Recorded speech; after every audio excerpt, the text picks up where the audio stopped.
உச்சநீதிமன்ற உத்தரவுப்படி பாலாறு மாசுபடுவதை தடுக்க ஐஐடி சென்னையைச் சேர்ந்த 2 நிபுணர்கள், சுற்றுச்சூழல் அறிஞர் நாகராஜன் ஆகியோர் கொண்ட குழு அமைக்கப்பட்டுள்ளது.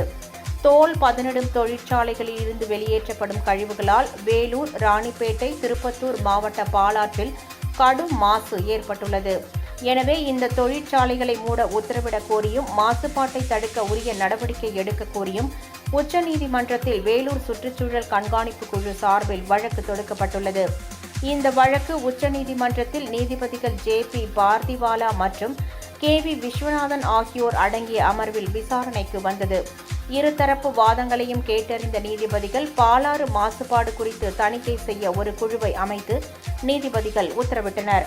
6 மாதங்களில் இந்த குழு பாலாறு மாசுபாடு குறித்த தணிக்கை செய்து அறிக்கை தாக்கல் செய்யவும் நீதிபதிகள் உத்தரவிட்டனர்.